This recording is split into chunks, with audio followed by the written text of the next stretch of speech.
and 2 students, Joseph and Kare. First, you have some time to look at questions 1 to 5.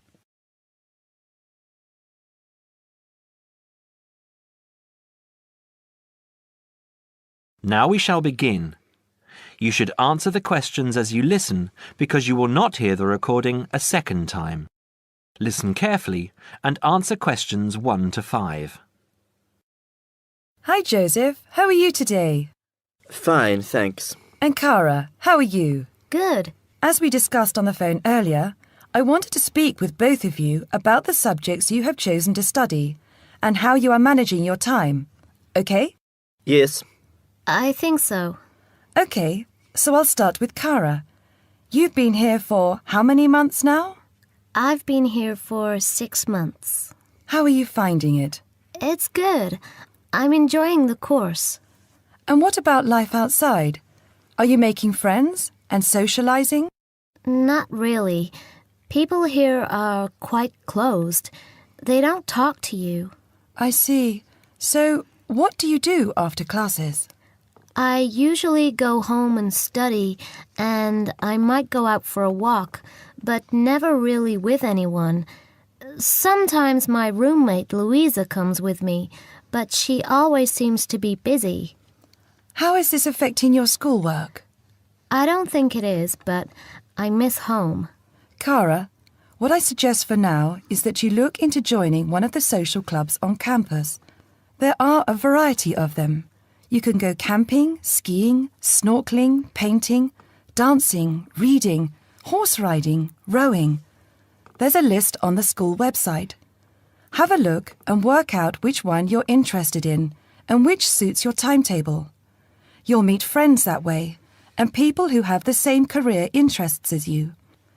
As for the subjects you've chosen for a career in microbiology, I think you should look into dropping one of your subjects and picking it up again next year as a minor. You have a lot on your plate, and this will just cause great pressure. It doesn't mean that you aren't coping, but you're doing about 10 hours more than the average student a week. Think about it, and we can make another appointment to discuss it. When are you free? I have an hour free usually on Wednesdays at 11:30. Okay, good. Come to my office at 11:45 and wait in reception. Okay? Okay, I'll see you then. Before you hear the rest of the conversation, you have some time to look at questions 6 to 10.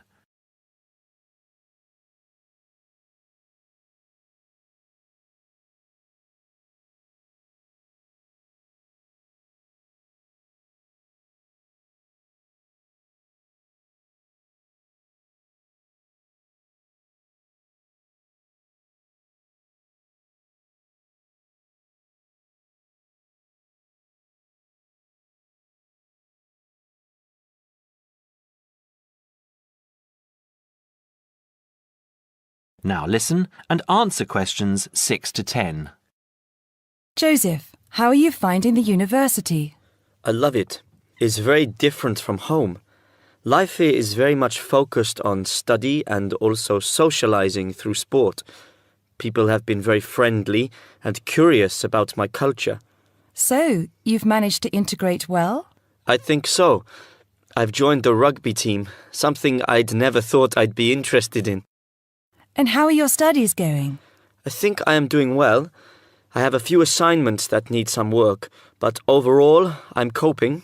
That's good. I'm happy that you're enjoying the university, but remember, don't let your schoolwork get too far behind, because it will pile up, and before you know it, you will be late handing in work. You know that there's a penalty for handing in work late? No, I didn't. You would have been told at the start of the course, during orientation. I don't remember. You need to remember these things. They are very important. You might be an excellent student, but if you consistently hand in work late, you'll be penalized and you might end up losing your degree over it. That's a lot of years of work, okay? Yes, I'll remember that. And also remember that you have to attend 90% of your classes. So far, you have missed 5 tutorials. Be careful here. These could also cost you your degree. Is there any particular reason you missed these classes? I'd been training for our rugby match the night before and, well, we went out afterwards and I slept past my alarm clock. Joseph, I know this culture must be very different from where you come from, but please try and be a little more conservative with your time. I think maybe you should spend more time on your studies and less time on socialising. The subjects you've chosen are intensive. I want you to spend 3 hours a night studying before you decide to do anything else.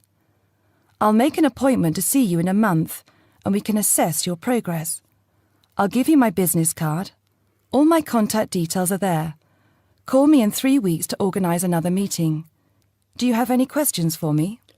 No, none. OK, I'll see you in a month. That is the end of part 1. You now have half a minute to check your answers.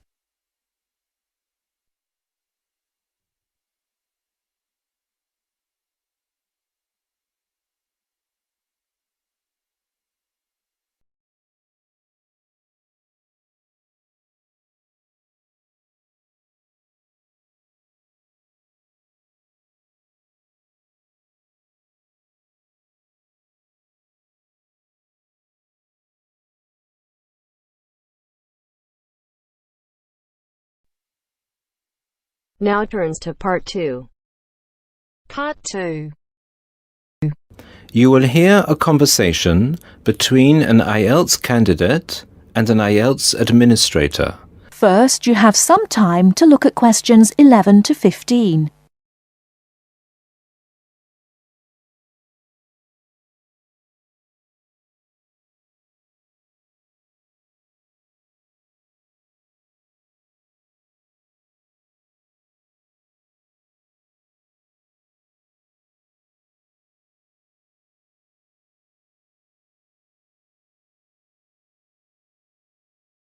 Now, listen carefully and answer questions 11 to 15.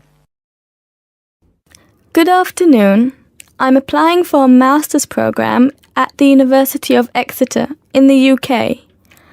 I'm planning to register for the IELTS exam at your centre next month.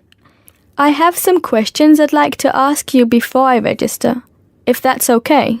Certainly. Would you be taking the academic module? I think so, but I'll have to contact the university just to make sure. You'll probably need the academic because most universities don't accept the general training. And anyway, the procedures to register for the exam are the same for both the general and the academic modules. Good. My first question is whether I sit all parts of the exam on the same day. I don't live here, you see, and for me it would be more convenient to do all the papers on the same day.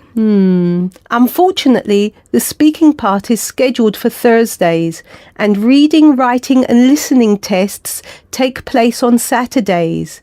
We can't change the days, I'm afraid. That's a pity. Well, never mind.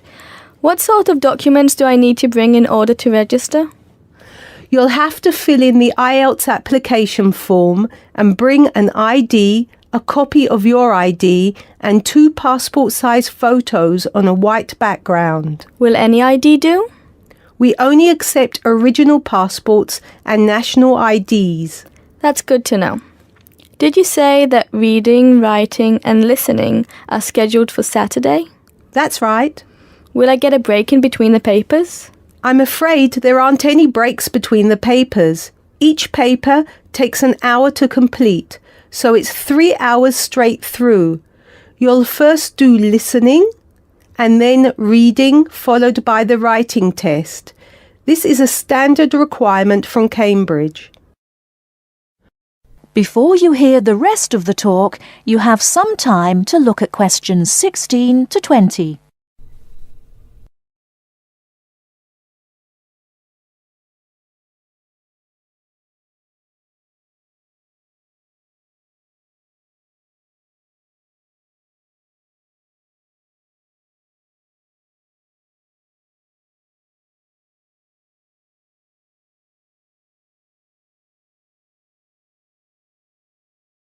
Now listen and answer questions 16 to 20. Okay, and how soon after the test can I pick up my results? It takes 13 calendar days for the results to be processed. Can you let me know how much it is and the form of payment? The examination fee is $200. You can pay by credit or debit card. We also accept checks. We only accept cash as a form of payment in exceptional circumstances. And one last question. Can I mail you the application documents? Certainly. You can send all the documents by registered mail to our address, 47 Clover Place, New Rochelle, New York. Could you spell New Rochelle for me, please? Certainly. Newrochle.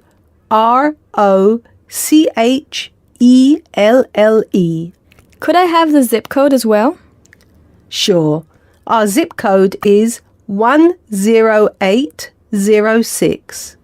Thanks. You can also email us at inquiry@examsmail.com or phone us at 325-9082. I think that's all. Thank you very much for all the information. Bye. You're welcome. Goodbye. That is the end of part 2. You now have half a minute to check your answers.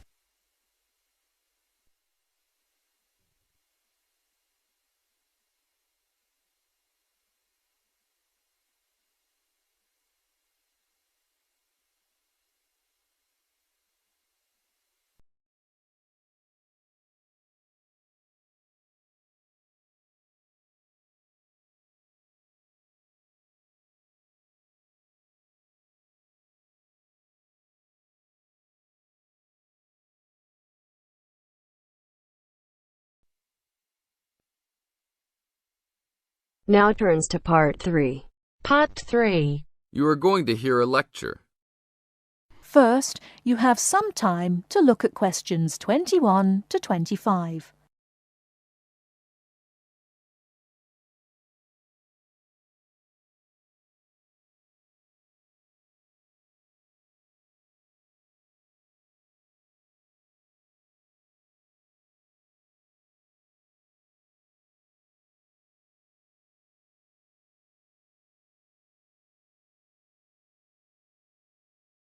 Now listen carefully and answer questions 21 to 25. I'd like to introduce Rebecca Bramwell, an artist and illustrator who has come along today to talk to you all about getting your first job or commission as an artist. Over to you, Rebecca. Thank you for inviting me. I remember when I graduated back in 1983, I was very excited about getting my first commission. My degree was in fine art, and I'd worked long and hard to get it. I was an enthusiastic student, and I never found it difficult to find the incentive to paint. I think as a student,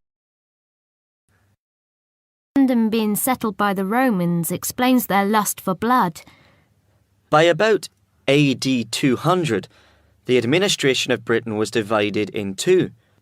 York became the capital of Britannia Inferior and London of Britannia Superior. Around the same time, the city also acquired its famous walls, probably about 20 foot high. Why did they build such high walls? It was a protective measure which may have been due to civil war, initiated when Governor Claudius Albinus tried to claim the imperial crown in Rome. Was paganism still predominant then? Yes, but Christianity appears to have reached the province at an early date, and only a year after the religion became officially tolerated in the empire.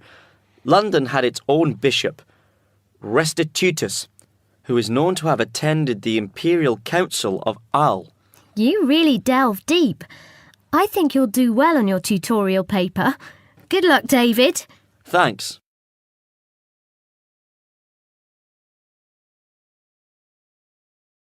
Good morning all. Welcome to our regular lecture on health issues. This series of lectures is organised by the Students' Union and is part of an attempt to help you stay healthy while coping with study and social life at the same time. It's a great pleasure to welcome back Ms. Mary Kirk, who is a professional health advisor and physical education officer. Thank you, Peter, for the introduction. It's a pleasure to be back. Today we're going to discuss the benefits of exercise. University life is hectic and stressful. It also involves a lot of sedentary work, that is, sitting for many hours at a time. What I'd like to focus on is how to approach exercise, not only from the aspect of health benefits, but also as a form of stress relief. I know it's hard to organise your time around studies and socialising, but you can socialise while exercising. If you have an hour free in the morning, afternoon or evening, it would be a good idea to get together with your friends and create a sports team. Before you hear the rest of the talk, you have some time to look at questions 26 to 30.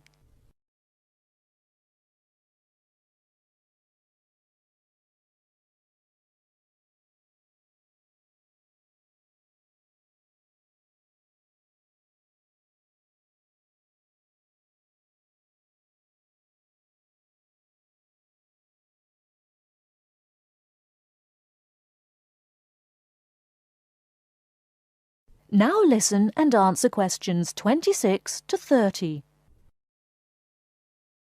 The grounds of the university are ample enough to support every student's need to become active. There are also readily available facilities at your disposal, such as a football field, tennis and badminton courts. There's also a swimming centre, and within that building is a gymnasium, with a variety of programs such as aerobics and weight training. If the idea of attending one of these facilities seems daunting, then you can walk along the river. Oh, and that reminds me, the university also offers rowing. If there is a sport that you're interested in that's not on offer, you can approach either your student union representative or speak with Sports Administration Manager, Mr. Lawrence Cavendish. Now, I want to talk about why exercise is beneficial, physically and emotionally. The obvious results are physical. You can keep fit by using muscles that ordinarily don't get used in the classroom. The health benefits are astronomical. You'll live longer, be happier, and look good. By building muscle, you strengthen your bones, a definite advantage for women in their later stages of life, as women are prone to osteoporosis. It also strengthens your heart. Yes, don't forget your heart is a muscle, and the more exercise you do and the harder you work, the more blood is pumped from your heart to your brain. Now this brings me to the psychological advantages of exercise. When we are active, endorphins are released into our brain. An endorphin is a chemical that is released when your heart rate is pumping beyond its normal capacity. It's the same as adrenaline. You can actually feel when endorphins kick in. You feel a rush, almost a high. The benefits of this are numerous. Your brain works at peak capacity for a longer period of time. Your awareness is maximised, and the fatigue you usually feel at 4 o'clock in the afternoon will be non-existent. In one word, exercise makes you sharp. Now, I'm not saying that you should overdo exercise, because too much of anything can be dangerous. But if you think about your daily routine, you spend about 6 hours a day in lectures and another 2 or more hours studying. That's a long time to be sitting. And that is a long time for your body not to be moving around. So try and find at least 1 hour a day to get some exercise. If you can't fit in 1 hour a day, try 1 hour every second day or half an hour a day. You will see rewards instantly. You'll feel great and look great. This I can promise you. That is the end of part 3. You now have half a minute to check your answers.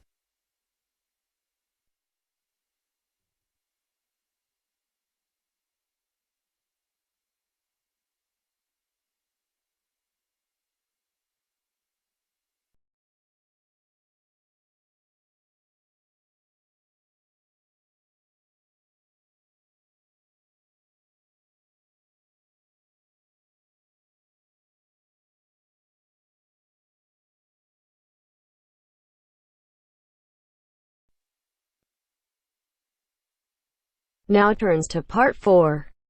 Part 4. I've asked you here just to remind you about this Friday's field trip. First, you have some time to look at questions 31 to 40.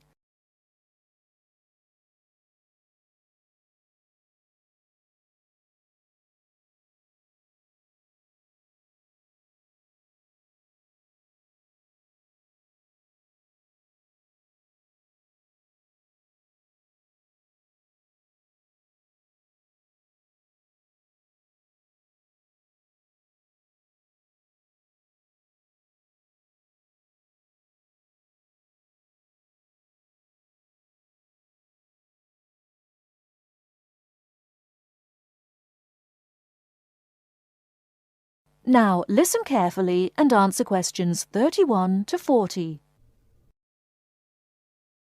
OK, I'd like to keep this meeting as brief as possible, as I'm sure we all have things to do. I've asked you here just to remind you about this Friday's field trip. This is the first of many field trips you'll be going on, so there are a few rules I'd like to make clear now. Most importantly, I want you all to remember that simply because you are leaving the college does not mean that you are not studying. This is an essential part of your course and should be treated as such.